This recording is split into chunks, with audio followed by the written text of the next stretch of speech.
Queue is equivalent to P plus Q plus R by 2. Q అనేది small P plus small Q plus small R, right? ఇది కూడా original exam question. Q minus P is to Q minus Q is to Q minus R is 2:5:7. అంటే first value 2 అవుతే second 5, మూడోది 7 అవుతుంది. ఇది 4 అవుతే ఇది 10 అవుతే ఇది 14 అవుతుంది. ఈ small P small queue small కి ఇవన్నీ కూడా సహజ సంఖ్యలు. ఇవన్నీ సహజ సంఖ్యలు. దాని ముందు నెగటివ్ సైన్ ఉంది, 2, 5, 7. స్మాలెస్ట్ వాల్యూ ఎంత? 2. ఇది స్మాలెస్ట్ అయినప్పుడు పి ఏమవుతుంది? లార్జెస్ట్ అవుతుంది. పి ఏమవుతుంది? లార్జెస్ట్ వాల్యూ అవుతుంది. సార్ ఎందుకు సార్ అవుతుంది సార్? క్యూ అనేది constant, P plus Q plus R by 2. ఇక్కడేమో స్మాలెస్ట్, పీకి ముందు నెగటివ్ సైన్ ఉంది కాబట్టి పి అనేది లార్జెస్ట్. క్వశ్చన్ చూడంగానే ఆప్షన్ ఏ పోయింది, ఆప్షన్ డి పోయింది. ఏమీ క్యాల్కులేషన్లు ఏమీ చేయాల్సిన అవసరం లేదు. ఆర్ ఏమో ఇక్కడేమో 2:5:7. 7 ఏమో మ్యాక్సిమం వాల్యూ. 2, 5, 7లో మ్యాక్సిమం వాల్యూ ఎంత? 7. అంటే ఆర్ ఏం కావాలి? స్మాలెస్ట్ అవ్వాలి. ఆన్సర్లో నిష్పత్తిలో ఆర్ వాల్యూ అతి చిన్నదై ఉండాలి, పి వాల్యూ అతి పెద్దదై ఉండాలి. ఆర్ వాల్యూ అతి చిన్నదై ఉండాలి. అయిపోయింది ఆన్సర్. ఏమీ క్యాల్కులేషన్లు చేయాల్సిన అవసరమే లేదు. ఆన్సర్ ఏంటి సార్ ఈ క్వశ్చన్కి? 12:9:7. చాలా లాజికల్గా ప్యూర్ మ్యాథ్స్ ఫండమెంటల్స్ అర్థమవుతే ఏమీ క్యాల్కులేషన్ చేయాల్సిన అవసరం లేదు. ఇది తెలియకుండా క్యూ మైనస్ పిని 2K అనుకుంటారు, క్యూ మైనస్ క్యూని 5K అనుకుంటారు, క్యూ మైనస్ ఆర్ని 7K అనుకుంటారు. యాడ్ చేస్తారు, క్యూ వస్తుంది, తీసేస్తారు. ఎవరు చేయమన్నారయ్యా అంతా? ప్రతి ఒక్క క్వశ్చన్కి నువ్వు ఎంత తక్కువ టైంలో ఎన్ని ఎక్కువ అటెంప్ట్స్ చేస్తే నువ్వు అంత గెయిన్ అయిపోతావు. Are you all with me? మొత్తం అన్ని క్లాసులు నేనే తీసుకుంటాను కాబట్టి మీరు తెలంగాణ డిఏఓ ప్రిపేర్ అవుతే ఆ కోర్స్ తీసుకోండి, ఎస్ఎస్సి సిజిఎల్ ప్రిపేర్ అవుతే ఆ కోర్స్ తీసుకోండి, ఏపీఎస్ఐ ఎగ్జామినేషన్, రైట్? ఇప్పుడు మొన్న జరిగిన తెలంగాణ ఎస్ఐలో చాలా మంది స్టూడెంట్స్కి నంబర్ ఆఫ్ అటెంప్ట్స్ మాకు చాలా తక్కువ అయ్యాయి సార్, పేపర్ అసలు డిఫికల్టే లేదు. నేను ఈరోజు మీకు అనాలిసిస్లో ప్రిపేర్ చేస్తాను. దాన్ని చదివేటట్టు చదివితే ఫస్ట్ టైమే మనకు క్లియర్ అవుతుంది.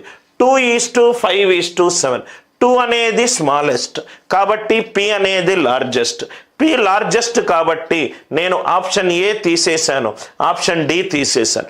అందరికీ బేసిక్ లాజిక్ మీదనే సార్ లెక్కలు. ఇది 7 అనేది మ్యాక్సిమం కాబట్టి ఆర్ అనేది మినిమం, ఆర్ వాల్యూ మినిమం ఉండాలి. 12:9:7. Anil Nair's way of solving this question, right? ఇదే మోడల్ కొన్ని నెలల క్రితం కూడా నేను చెప్పాను సార్, ఇటువంటి క్వశ్చన్స్ ఉన్నప్పుడు మీరు ఇలానే ఆలోచించాలి అని. అన్ని క్వశ్చన్లకు right better way of solving the question. ఒకసారి ఈ క్వశ్చన్ చూడండి సార్. తొందరపడి ఫార్ములా వేయకండి, తొందరపడి దాన్ని సింప్లిఫికేషన్ మీద టైం ఇన్వెస్ట్ చేయకండి అని చెప్పడానికి ఇంకో ఉదాహరణ. 2 ట్రైన్లు ఉన్నాయి, 200 మీటర్లు 175 మీటర్లు ప్యారలల్ ట్రాక్స్ మీద ఉన్నాయి. 2 ట్రైన్లు ఒకదానికి ఇదేమో సేమ్ డైరెక్షన్లో వెళ్తుంది, ఇంకోటేమో ఆపోజిట్ డైరెక్షన్లో వెళ్తుంది. సేమ్ డైరెక్షన్ ఆపోజిట్ డైరెక్షన్లో రైట్ చేయడానికి ఇంకొక యునిక్ పద్ధతి ఇది చూడండి సార్. ఫస్ట్ ఆపోజిట్ డైరెక్షన్లో వెళ్తే ఎంత టైం పడుతుంది? 7.5 seconds పడుతుంది. చాలా జాగ్రత్తగా చూడండి సార్. ఆపోజిట్ డైరెక్షన్లో వెళ్తే ఎంత టైంలో క్రాస్ అవుతారు? 7.5 secondsలో క్రాస్ అవుతారు. అదే సేమ్ డైరెక్షన్లో వెళ్తే ఎంత టైంలో క్రాస్ అవుతారు? 37.5 secondsలో క్రాస్ అవుతారు. ఇది 7.5, ఇది 37.5. అంటే ఇది టైం సార్, ఇది time. Speed is inversely proportional to time. Speed పెరిగితే టైం తగ్గుతుంది, స్పీడ్ తగ్గితే టైం పెరుగుతుంది, రైట్?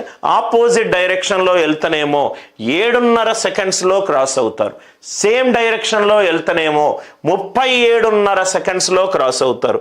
అంటే టైం రేషియో ఎంత? ఇది 1ల, ఇది 5ల. స్పీడ్ టైం ఏ రేషియోలో ఉంది? 1:5.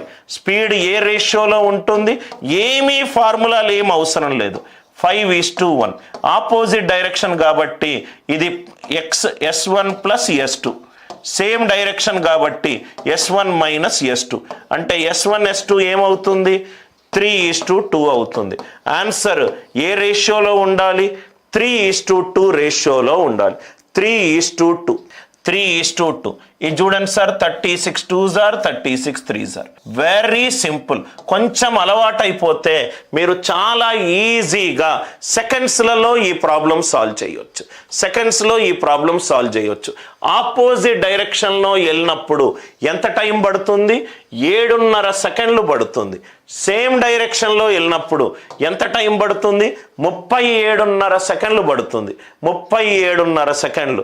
ఆపోజిట్ డైరెక్షన్లో పట్టే టైం 7.5 సెకండ్స్. సేమ్ డైరెక్షన్లో పట్టే టైం 37.5 సెకండ్లు. Speed and time are inversely proportional to each other. 7.5 5ల 37.5 ఏ రేషియోలో ఉంది? 1:5 రేషియోలో ఉంది. టైం 1:5 రేషియోలో ఉంటే స్పీడ్ ఏ రేషియోలో ఉంటుంది? 5:1 రేషియోలో ఉంటుంది.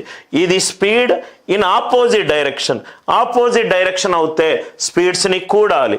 సేమ్ డైరెక్షన్ అవుతే స్పీడ్ని సబ్ట్రాక్ట్ చేయాలి. S1 plus S2 5, S1 minus S2 1. కూడితే S1 plus S1 2S1 6. S1 ఎంత? 3. S2 ఎంత? 2. అంటే ఆన్సర్ ఏ రేషియోలో ఉండాలి? 3:2 రేషియోలో ఉండాలి. ఇది 3:2 రేషియో కాదు. ఇది చూడంగానే 3:2 కాదని చెప్పొచ్చు. 118లో 59 అనే ప్రధాన సంఖ్య ఉంది, రైట్? 75లో లేదు. 120 and 75. 25 2s 37. 25:75 అంటే ఇది 340 ఇది 8:3 రేషియోలో ఉంది. 25 8s are 25 3s are 125 into 80. ఇది కూడా కాదు. Are you all with me? అంటే డైరెక్ట్గా మనము ఫార్ములాలు చెయ్యకుండా లాజికల్గా చేస్తే కూడా మనకు ఆన్సర్ వస్తుంది. చాలా క్వశ్చన్లు అంటే ఈ స్పెషల్ సెషన్స్ ద్వారా మీరు ఇలా చేసుంటే టైం సేవ్ అవుతుంది అని చెప్పే పద్ధతులు సార్.